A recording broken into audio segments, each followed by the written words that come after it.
سر ایران کے اوپر کیا ہونے جا رہا ہے؟ جو صورتحال ہے کو بہت اچھی نظر نہیں آتی ایران کے لیے. جی، امریکہ کی طرف سے دباؤ بڑھایا جا رہا ہے ایران پہ، اور ہو سکتا ہے کہ کوئی وہ سٹرائکس بھی کر دیں ان کی میزائلوں کی جو بھی فیسلٹیز ہیں ان پہ، یا کسی ایرانی کوئی اعلیٰ عہدیدار، حکومتی عہدیدار کے اوپر یا بڑی شخصیت کے اوپر کوئی اٹیک کریں. لیکن پورا فل فلیجڈ حملہ یا جنگ مجھے نظر نہیں آ رہی ہے، کیونکہ اگر وہ ایران کے حق میں نہیں ہے تو امریکہ کے بھی حق میں نہیں ہے، اور پورا خطہ جو ہے وہ بھی نہیں چاہتا ہے، عرب ممالک بھی نہیں چاہتے، وہ تو خود اپنے آپ کو ڈسٹنس کر رہے ہیں تاکہ اگر ایسا ہو تو ایران جب حملہ کرے تو وہ ان ملکوں میں جو امریکہ کے اڈے ہیں ان پہ اٹیک نہ کرے. لیکن ایران کے پاس اور بھی بہت ساری آپشنز ہوں گی بشمول اس آپشن کے کہ وہ اسٹریٹ آف ہرمز میں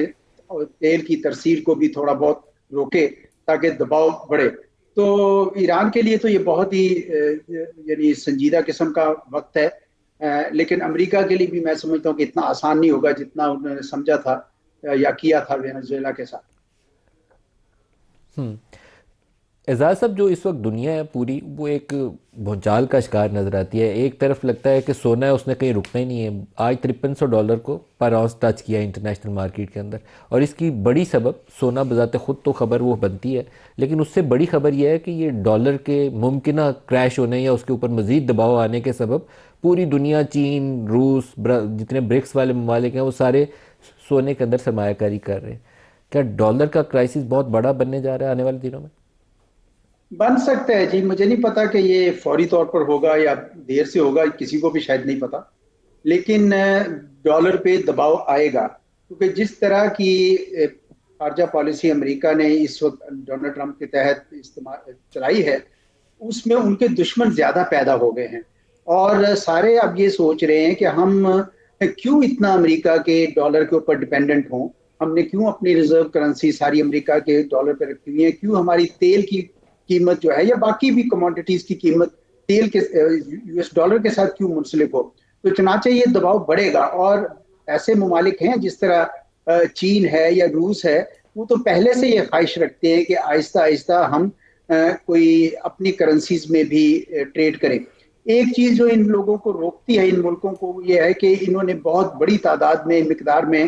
یو ایس ٹریجری بانڈز خرید رکھے ہیں، تو وہ یہ نہیں چاہیں گے کہ ان کی اپنی جو ساری سرمایہ کاری ہے وہ خطرے میں پڑ جائے. چنانچہ لگتا ہے کہ یہ بتدریج ہوگا، پہلے وہ اس کو ڈس انویسٹ کریں گے، اس میں سے پیسہ پول آؤٹ کریں گے ٹریجری بانڈ میں سے،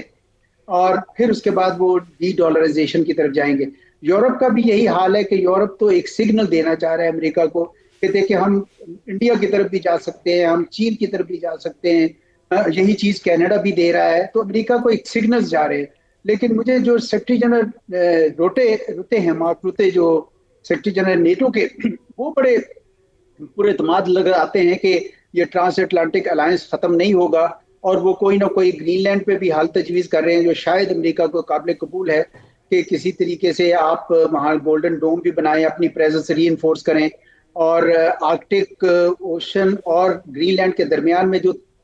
برف ہے وہ آہستہ آہستہ پگھل رہی ہے، تو نئے راستے کھلنے ہیں وہاں سے. اس لیے بھی میرا خیال امریکہ کی خواہش ہے کہ وہاں پہ کوئی ایسی ان کو جگہ دے دیے جس میں سوورینٹی تو نہ ختم ہو اس کی، گرین لینڈ کی جو ڈینمارک کے ساتھ ہے، لیکن امریکہ کو جگہ زیادہ مل جائے. میرے خیال میں اس قسم کا کوئی سمجھوتا بھی کوششیں بھی ہو رہی ہیں، لیکن بالعموم میں سمجھتا ہوں کہ امریکہ کے متعلق جو ڈسکنٹینٹمنٹ ہے، خصوصاً گلوبل ساؤتھ میں، خصوصاً ایشیا میں، وہ بڑھ رہی ہے، یورپ میں بھی بڑھ رہی ہے، لیکن یورپ کے بہرحال پھر بھی بہت زیادہ مفادات امریکہ کے ساتھ جڑے ہوئے ہیں.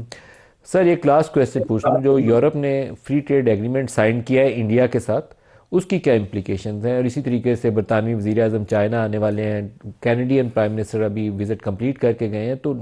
نئی قسم کی جو پوزیشننگ ہے وہ انٹرنیشنل لیول کے اوپر نظر آ رہی ہے. جی، امریکہ کو ٹیرفز کی جو پالیسی اختیار کی تھی اس کا جواب ہے، کیونکہ یورپینز بھی یہ سمجھ رہے ہیں کہ اگر ہم انڈیا کے ساتھ کوئی ڈیل کرتے ہیں تو یہ ایک انٹرمیڈیٹری پروسیس ہے، یعنی ہم چین کی طرف بھی جا سکتے ہیں الٹیمیٹلی. اور آپ کو پتا ہے چین کے صدر بھی شاید انڈیا کے طرف اسی طرح کے سگنلز کچھ دے رہے ہیں کہ ہم اپنی تجارت بڑھائیں گے. تو امریکہ کو اس سارے ملک جو ہے نا وہ سگنلز دے رہے ہیں، چین ہندوستان بھی دے رہا ہے، بھارت بھی دے رہا ہے کہ آپ ہمارے ساتھ ٹریڈ نہیں کر سکتے، دیکھیں ہم یورپ کے ساتھ کر سکتے ہیں. تو امریکہ کے خلاف جو اتحاد ہے، عالمی اتحاد ہے ایک لحاظ سے، وہ بڑھتا چلا جا رہا ہے. اور میں سمجھتا ہوں کہ ڈونلڈ ٹرمپ صاحب کو اور ان کے ساتھیوں کو شاید اب اپنی پالیسی کا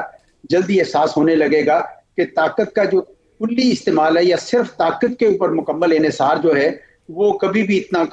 کارگر نہیں ہوتا. تو یہ سارے اشاریے اس طرف جا رہے ہیں. اس کا کچھ دنیا میں نقصان بھی کچھ ملکوں کو ہوگا، ظاہر بات ہے. جو ممالک یورپ سے تجارت کرتے ہیں یا جو انڈیا سے تجارت کرتے ہیں، بہت سی تجارت جو ہے وہ ڈائیورٹ ہو جائے گی انڈیا اور یورپ کے درمیان. اس وجہ سے کچھ ملکوں کو کیلکولیشنز کرنی پڑیں گی اور وہ پھر اپنے راستے نکال لیں گے، ایسی بات نہیں ہے، وہ کوئی اور راستے نکال لیں گے. لیکن امریکہ بالکل جو ہے صحیح. وہ میرے خیال میں اس کے لیے مشکلات ہو.